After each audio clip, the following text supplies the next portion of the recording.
Hi everyone! Welcome to the last lecture of ARCHLine XP preliminary course, the rendering workshop. A photorealistic rendering is a realistic representation of the model. In this lesson, you will learn those technical conditions and render settings which make you capable of creating good interior and exterior visuals of your project. Once the ARCHLine XP model is created, there are two ways to create photorealistic image. The first is using the internal renderer in the program. The second is using an external, independent application. ARCHLine XP is an open program that provides a wide range of communication with other programs. For example, the DWG format used to transfer 2D floor plans, the IFC format used to receive and transfer 3D BIM models, or the SKP or OBJ or FBX formats through which we can transfer our models to external renderers such as V-Ray, Corona, 3D Studio Max or Cinema 4D. External rendering software is recommended for those who have already mastered the software and are experienced in using it. ARCHLine XP's internal renderer accurately shows the light shadow effect, so the perspective will be realistic. Let's start with an example showing the same scene rendered with ARCHLine XP's internal renderer and an external renderer. The visual designs were created by Christina Harushi, a professional visual designer. The left one was created with the ARCHLine XP internal renderer, the right one with Cinema 4D. We will now learn how to render with ARCHLine XP, so let's open the program. I will be working on the project I used in the Lights workshop. Creating a good photorealistic image is not going to be a one-click process. You have to learn how to work with light and materials, know the physical properties of the materials, find the ideal perspective, the right direction of the sun, and build up the image step by step. In these steps, we will have to continuously create test renderings. We used to say that a good photorealistic visual design requires at least 25-30 test renderings. How long will this take? This is influenced by a number of factors. The first is the size of the model, in other words, the number of surfaces. Let's look at the surfaces of this model. I can find this below in the Build 3D Model menu. Here we have 67,105 surfaces. We used to say that a moderately powerful computer can work efficiently up to 1 million interfaces. A warning will appear in case the surface area of the project exceeds 3 million, then 5 million. At this point, it is worth replacing the objects with a large number of surfaces to work more easily, efficiently, and quickly. Now I will filter the model using the layers. I click on the layer walk and select the walls and the ceiling. I accept it and update the 3D view using the Quick 3D Model option. I check how many surfaces are now in the model. The number of the surfaces is down to 3,588, so I will be able to work faster. Before I continue, let's talk about what other factors affect the rendering time. As I mentioned before, one of the factors is the number of surfaces, the computer computing capacity, the complexity of the materials, the resolution of the image, and the render preset type. I will talk about these later. Let's move on to the second point, which was the computing capacity.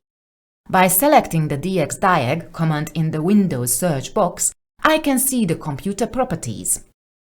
Here we can check the performance and the system memory features. The recommended system requirements are Intel i7 or ADM equivalent with 8 cores processor and minimum 16 GB RAM. The following tabs shows the properties of the graphics card and the dedicated graphics card. I exit the command and continue the work. Let's look at the perspective settings. It is always a good idea to save multiple perspectives in the model. Create it clockwise order so that they can be tracked and viewed in order. I activate the 3D window to look at the perspectives already saved. You can easily switch between them using the arrows. I click on the eye icon to enter the perspective dialog. Here I can also see the perspectives I have saved or use the green plus to save new ones. Below I can adjust the height of the camera and the target. It is important that these are always at the same height unless we are rendering a very small room, such as a narrow bathroom. The ideal height for the camera and the target is between 1100 and 1400 mm. The angle of view is between 60 and 70 degrees. Let's continue with the following important settings, adjusting the sun and the north direction. This can be set in the view, sun position. First, we need to choose the location, let it be Budapest. I set the date and time, for example, October 7th at 1 p.m. The north direction can be set here. I let it at 90 degrees for now. Now let's look at the rendering settings. Clicking on the rendering icon in the navbar will bring up the rendering options. We can create a standalone or integrated render. The difference between the two is that the first option runs as a separate application in close connection with the program. The second appears in a separate window within a project. For now, I choose integrated rendering in real-time draft mode.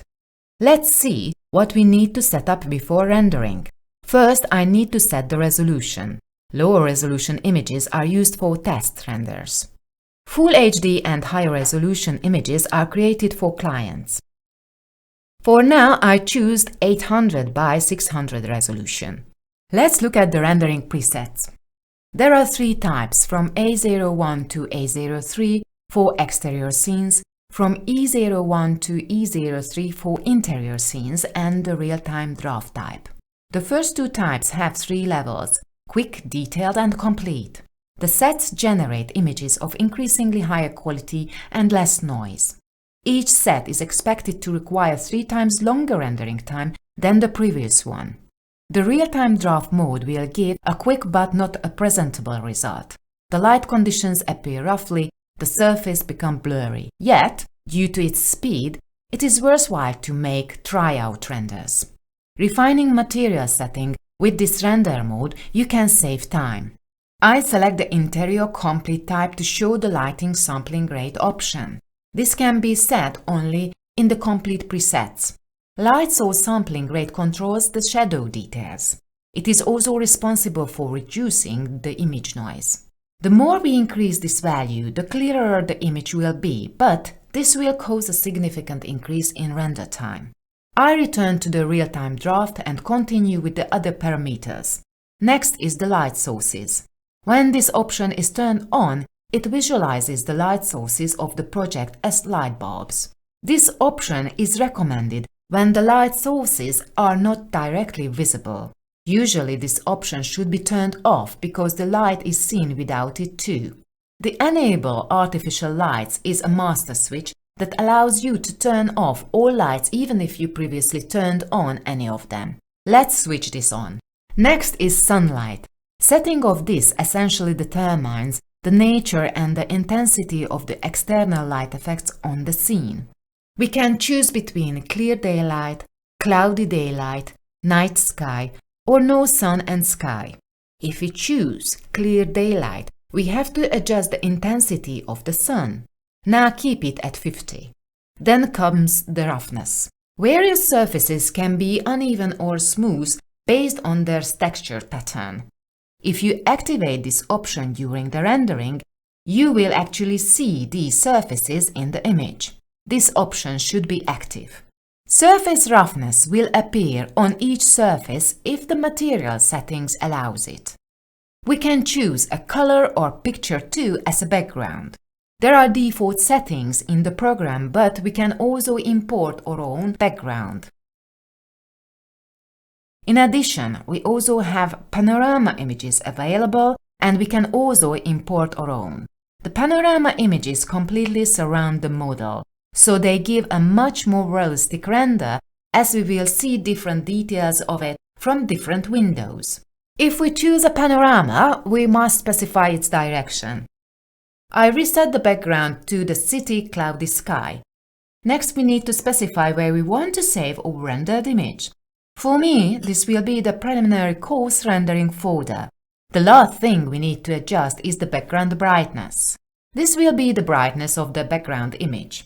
If we are rendering indoor scenes, we set lower values. If we are rendering outdoor scenes, we set higher ones. I now exit the settings by clicking the Close button. I select Render Frame On and Off option. This frame shows what we will see on the image with the setting we just set. This is an 800 by 600 frame. I'm going to turn this off. I check if the spot lamps are lit before rendering. I click on the slab and enable the lights. Let's start the first render. I click on the render icon in the navbar and launch the integrated rendering in real-time draft mode. Rendering is in progress. Since it is an integrated render, I can move it in with the other windows. It is done. We can see that the sunlight is very intense here, so let's choose a different sun direction. I activate the 3D window and selecting View Shadow Simulation. I use the sliders to change the date to the beginning of June and the time to 3 p.m. I accept the setting. As you can see, the render image has already tracked the change. I activate it. When I switch views in the 3D, the renderer immediately synchronizes the view change. We can see that the sun is now only shining in up to the door. We can also display this in the 3D view by selecting the Shadow and Lights On command.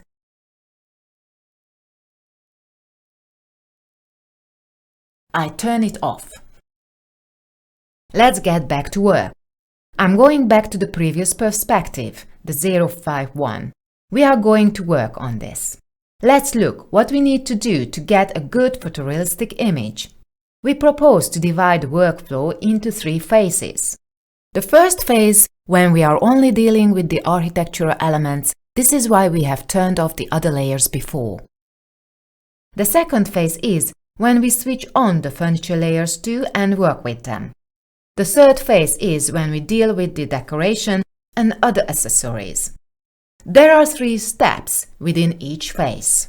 The first is to add render styles to the materials. The second is to create a test render after setting up the render styles. This is used to see what further changes need to be made. The third step is to fine-tune the materials.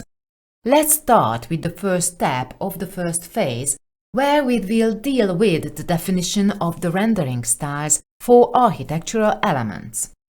I open the Design Center Render Style folder, where we will find 21 render styles of the main material types. For walls, I give the wall render style. For the ceiling, I give the ceiling render style. And for floor, I choose the parquet render style. Meanwhile, the real-time draft render has been constantly changing, adapting to the new settings. We see in the 3D view that the wall is reflecting in the parquet with this render style. It is also visible in the draft render. Fine-tuning can be used to make the surface more or less reflective. So we have reached the third step. I'll do this in the 3D window. I right-click on it and then use the Find Material option to find the parquet. This is agar chalky oak. Here we can see that the parquet render style is assigned to it. If I scroll down, I can adjust the reflection. I set this to 74% and the roughness to 0. Let's look at our real-time draft. We can see that the parquet is much more reflective now. Let's look at what it's like when there is no reflection at all.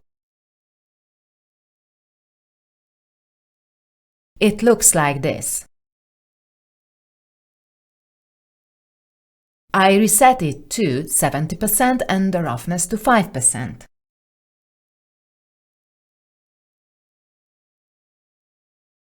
I close the draft render. In an interworking state, we can start a better quality render.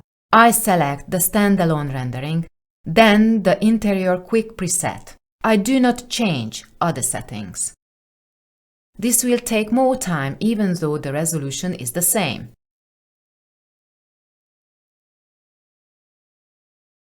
Until it's done, I minimize the window and move on to the second phase. Since I'm done with the first one, setting of the material of the architectural elements. The second phase, as I mentioned before, will be to set the furniture rendering styles. I activate the floor plan and add furniture layers to the list in the Layer Walk dialog. Since I have modified the layer display in the floor plan, I also need to rebuild the 3D model using the Quick 3D Model command. Let's see how the rendering is going. It is done. I save it. I have already given the folder, so I just have to type its name, WSRender1. I will close the window. Let's continue setting the furniture render style in the 3D view. All furniture in the model will have a glossy finish. I set this in the same way from the render style folder. There are several glossy types, so we need to find out which one will be ideal in this particular model. Let's start with this glossy covering style on the cylindrical desk. Let's see how it looks in an integrated draft render. We can already see that it is too shiny. Let's try a different style. I'll go back to the Design Center and choose porcelain, for example. Right away, the change syncs up with the draft render, but I can see that the gloss of the object is not ideal yet. I choose marble now.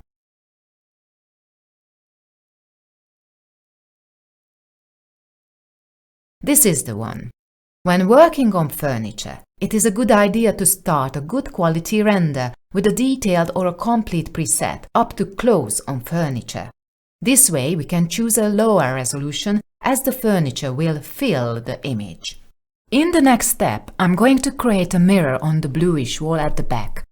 I can do this in two ways. One is to drag and drop a mirror render style on it. It appears immediately on the render image.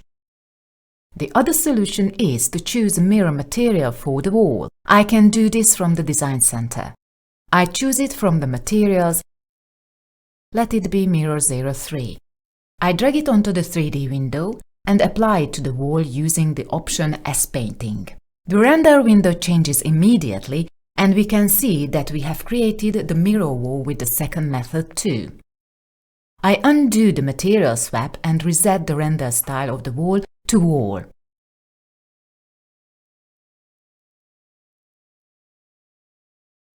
Now we move on to the third phase, when we will deal with accessorize and decorative elements. I go back to the floor plan view and turn on the layers with decorative elements in the Layer Walk dialog.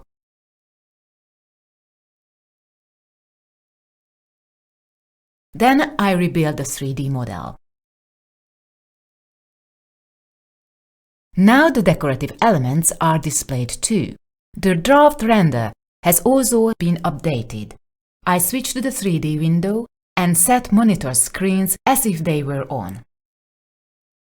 I select and drag the real emissive render style, then drop it on the screens. Let's take a look at the render image, how this render style looks like.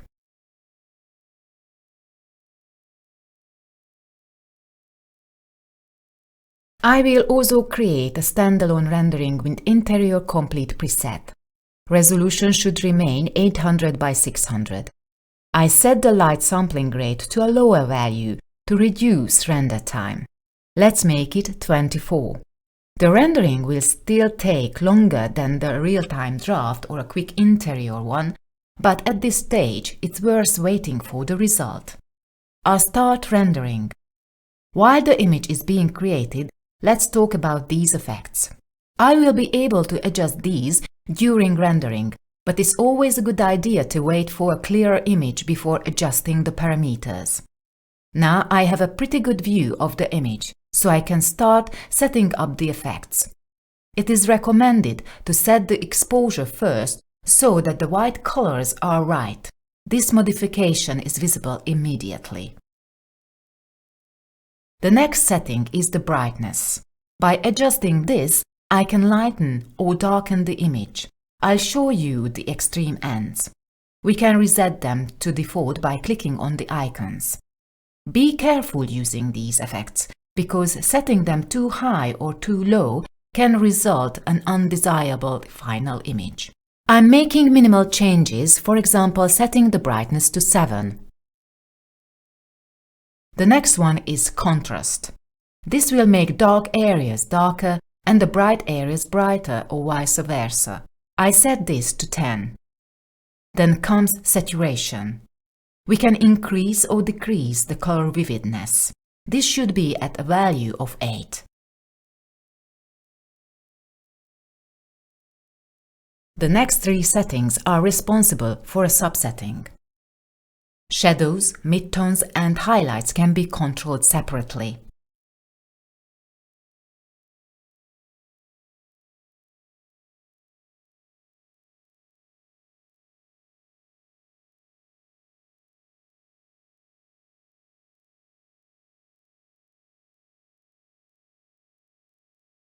Adjusting the white balance can produce a warmer or a cooler tone image.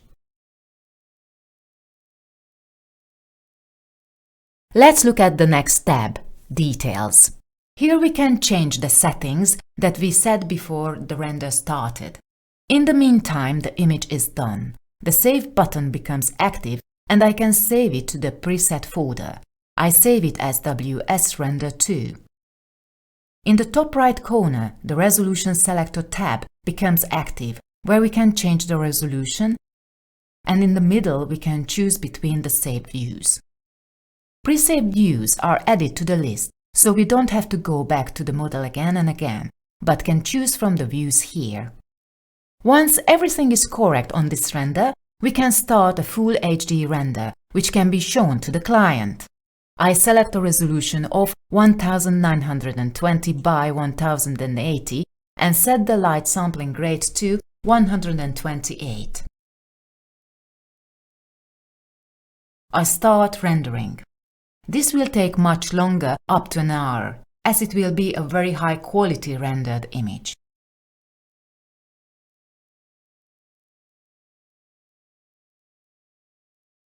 Let's look at the third tab, the list.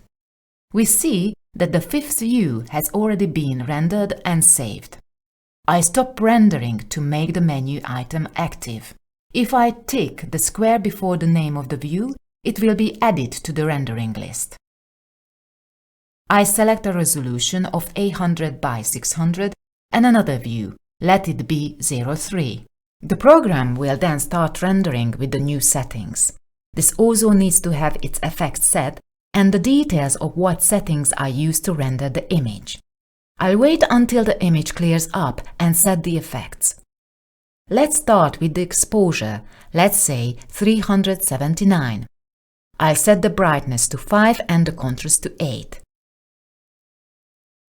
I'll give the image a little saturation, let's say 6. The shadows, midtones, highlights should remain as default. I set the white balance to a slightly warmer shade. Let's look at the Details tab.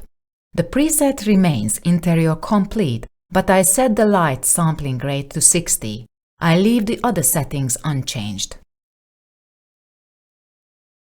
I go to the List tab and stop rendering, then tick the square before the third view. This will add it to the render list with the new settings. I can set the rendering properties for each view individually and add them to the list. I then use the Start button to launch the rendering list. Let's take a look at the rendered images. I've created these views with different settings. First with sunlight and artificial lighting off. The second with sunlight and artificial lighting on. The third is a night scene with artificial lights on. The next 3 pictures are taken with the same settings but from different view. Finally, here is Kristina Harris's picture which I showed you at the beginning of the workshop. Let's summarize what we learned at the workshop. So rendering is a time-consuming process with many steps. We need to take at least 25-30 test renderings to get a final visual design of the right quality. It is very important to get the perspective setting right. The height of the camera and the target should be between 1.1 meter and 1.4 meter. It is important to get the sun position and the nose position correctly. We can see in this picture that the sun is only shining in a little but not too bright. We learned to break the workflow down into 3 phases. The first phase, where we only deal with the architectural elements. The second phase is when we switch on furniture layers too and work with them. During working on furniture, it is a good idea to start a good quality render with a detailed or complete preset up close on furniture. This way we can choose a lower resolution as the furniture will fill the image. Finally, the third phase is all about accessorize and decoration.